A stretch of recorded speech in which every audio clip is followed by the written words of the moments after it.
Dear students, my name is Kutsia Fatma. Course name Psychology and Guidance in Education.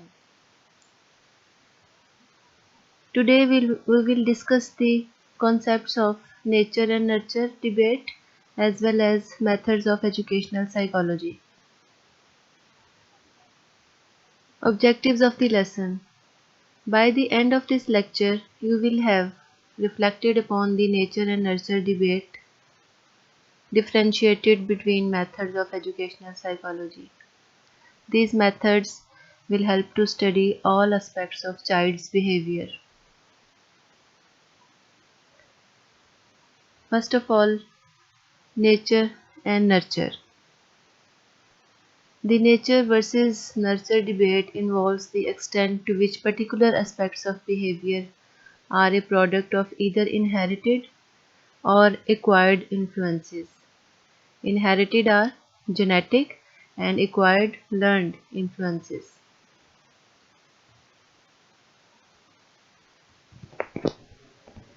So, we'll discuss what is nature. Behavior is caused by innate characteristics that are physiological or biological characteristics. We can say that nature is influenced by genetic inheritance and other biological factors. Nurture. Behavior is determined by the environment. Behavior is the result of interactions with environment. Because individuals are born as empty vessels waiting to be filled up by experiences gained from environmental interactions. The nature versus nature debate is the scientific, cultural, and philosophical debate about whether human culture, behavior, or personality are caused primarily by nature or nurture.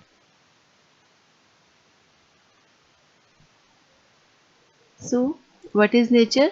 Our genetics determine our behavior. Our personality traits and abilities are in our nature.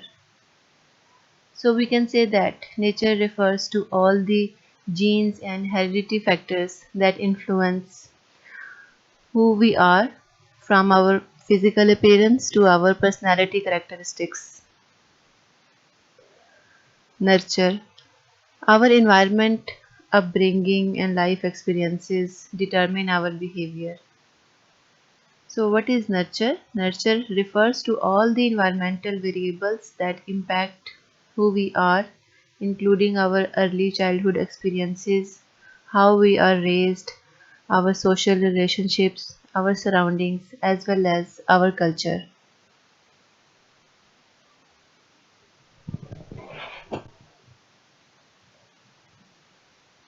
Examples of nature include genetic diseases, eye color, skin color, or any other characteristic from parents.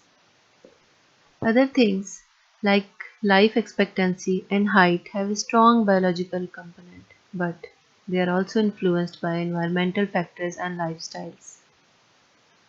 So we have discussed that both nature and nurture play a role in development of individuals. Nurture means the environment children are raised in can affect physical growth and development. Nurture factors include availability of nutritious food, regular patterns of eating, sleeping, exercising, and other things like that. So, what do you think? When persons achieve tremendous academic success, did they do so because they are genetically predisposed to be successful, or is it a result of an enriched environment? Second, if a man abuses his wife and kids, is it because he was born with violent tendencies? Or is it something he learned by observing his own parents' behavior?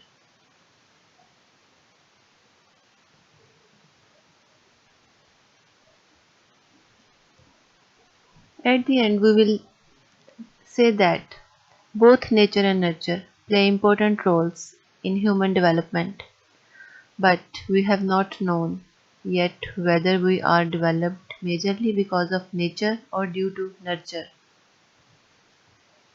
Each of these sides have good points. It's really hard to decide whether a person's development is dominated by his DNA or a majority of it is influenced by his life experiences and environment. Now we will move on to our next topic.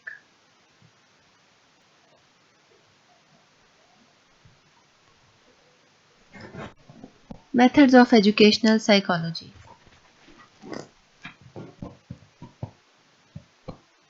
As we know that behavior in all its aspects can be studied through observation. So various modes of observation give rise to a number of methods like introspection method, naturalistic observation, experimentation, differential method, clinical or case study method, and psychophysical methods. These different methods enable the teacher to gather facts about the different stages of development of the child, his adjustment with the environment by learning from experiences. Let us discuss all these methods that help us to investigate the behavior of learner. This is the oldest method, which is called introspection for the study of behavior. In the early days of the evolution of psychology, behavior was studied only through a kind of self-examination of inner observation called introspection. Introspection means looking within or looking inward. In introspection, one is required to get inside one's own mind. It is a sort of self-observation in which one perceives and reports on feelings and emotions. For example, when in a state of anxiety, fear, or anger, it may be asked to determine on observation what sensed, thought, or felt at the time of experiencing that emotion. Advantages of introspection method. As we know that our mental processes are always present and can be introspected at any time. Introspection is able to give us a direct and immediate insight into one's own mental processes. It also provides adequate knowledge of inner or covert experiences. Disadvantages. Introspection, however, suffers from some serious drawbacks and limitations. First, results of introspection are subjective. As we know that introspection, in introspection one needs to observe or examine own mental processes carefully in the form of thoughts, feelings and sensations. But the major drawback is that our mental processes are continuously changing. Second major disadvantage is it lacks reliability, validity, and objectivity. Second method is naturalistic observation method. Observation as a method of studying behavior consists of the perception of an individual's behavior under natural conditions by other individuals. It is thus essentially a way of perceiving the behavior as it is. By this method, we can infer the mental processes of others through observation of their external behavior. It is an indirect approach to the study of mental processes. Advantages. The observation method occupies a prominent place in the study of human behavior. It is natural, flexible, and economical. Its results are reliable and can be verified. The natural observation method is particularly suitable for studying the developmental characteristics of individual children's habits, interests, and other personality traits. The disadvantages are it cannot be observed what is happening in the minds of the others, as well as subjectivity factor on the part of the investigator. Experimental method. The experimental method is considered the most scientific and objective method of studying behavior. It lays emphasis on performing experiments. The only research method that can identify cause-effect relationship. In educational psychology, we perform such experiments in the psychological laboratory, in classroom or outside the classroom, in physical or social settings to study the cause and effect relationship regarding the nature of human behavior. All the other methods simply describe what is happening, but in this method there is emphasis on performing experiments. In experimental method, there are two different types of variables. First, independent variable and second, dependent variable. Independent variable is a factor or condition that is deliberately manipulated to determine whether it causes any change in another behavior or condition. And dependent variable is a factor or condition that is measured at the end of an experiment. So we purposefully do something toward independent variable to see what effect it will have on dependent variable. Experiments performed in this method essentially require two persons, the experimenter and the subject or the person whose behavior is to be observed. The key factor in this method is the control of the conditions or variables.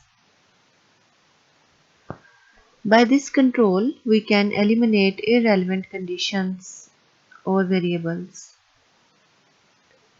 Experiment is an example of quantitative research. It generates numerical data. For example, if we want to study, does noise affect one's ability to recall information? So, we have discussed that one variable has effect on another variable. Here, one variable noise has an effect on another variable, that is recall. So, independent variable, that is noise, causes a change in another variable. It is manipulated by the researcher. Dependent variable, recalling, that is measured after the manipulation of independent variables. Another example is if we try to study the effect of intelligence on academic achievement by the experimental method, we will need to determine the causal relation between the two phenomena, that is intelligence and academic achievement. One of these will be called independent variable and the other dependent variable. So the independent variable stands for the cause and dependent variable is the effect of that cause.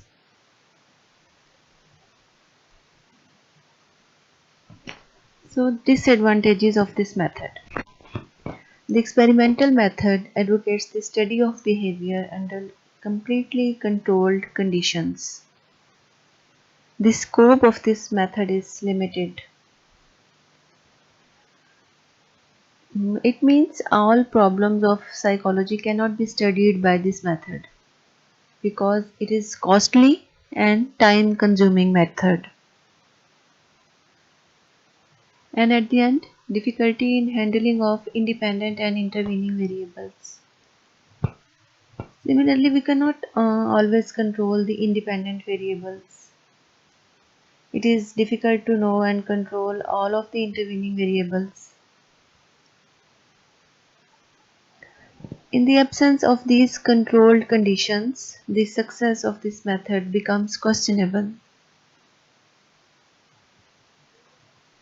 Next, differential method.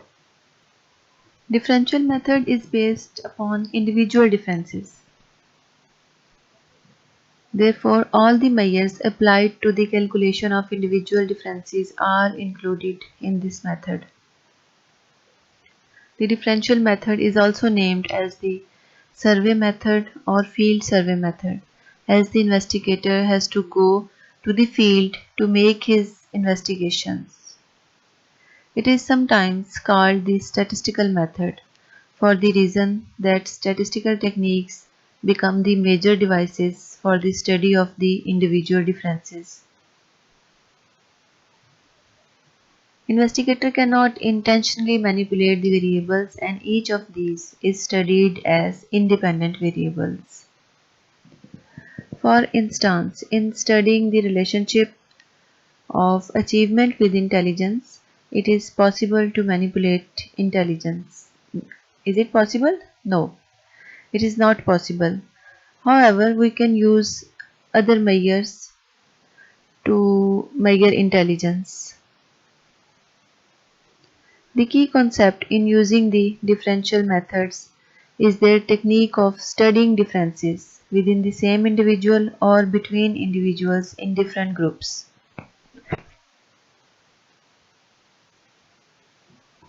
So, for this purpose, four types of main approaches are designed, that are correlational approach, field survey approach, longitudinal approach, and cross-sectional approach. As we discussed that experimental and differential methods are generally used to investigate general behavioral facts, but clinical method is directed towards the study of individual behavior. The clinical setup is associated with healthcare and treatment of the individuals who come for advice and treatment of their physical and mental disorders.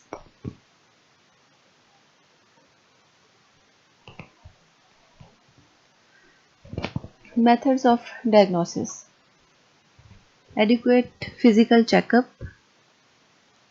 The individual suffering from a behavioral problem must be made to go through a detailed physical checkup, making out the case history. For finding the clues, events from the earlier experiences of the individual may be responsible for the present behavior. The psychologist then tries to use the case history technique. The clinical interview. Important information may be obtained by the investigator by arranging an interview with the individual. Direct observation of behavior. Direct observation of the behavior of individual by the investigator in natural setting and working conditions may prove quite useful. Using tests and measuring devices. Certain testing and measuring devices may also be helpful to ascertain the interests, abilities, attitudes, aptitudes, and the total personality of the individual. Advantages. The major merit of clinical methods is that they can be safely employed to study the particular or specific behavior of an individual. Clinical methods provide an intensive study involving all possible details regarding individual behavior. Disadvantages. The major limitation or drawback of clinical method is their proper use demands a lot from the clinical researcher. Clinical researcher should be mature and technically proficient in handling such studies. He cannot involve his own self and personality makeup while diagnosing and treating the individual in his charge. Another limitation is related to restricted scope of such studies.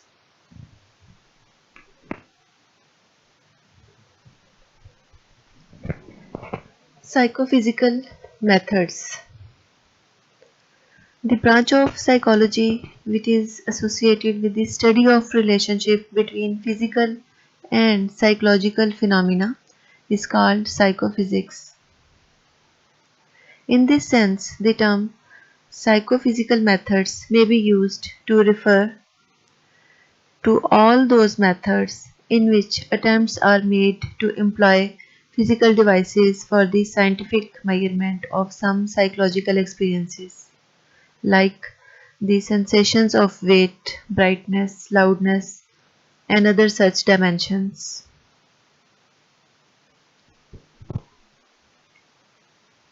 You have gone through all these methods and debate about nature and nurture.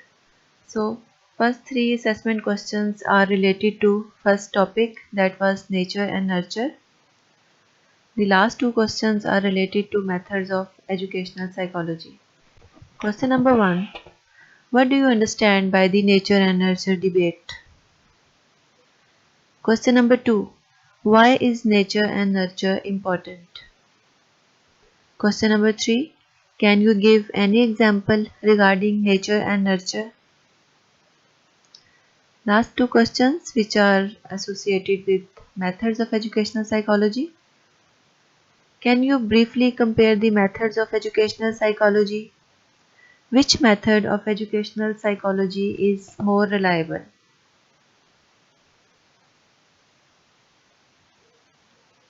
For any questions, you can email me at kutsia.f@ue.edu.pk, or you may ask through Google Classroom. Course code has already sent to you.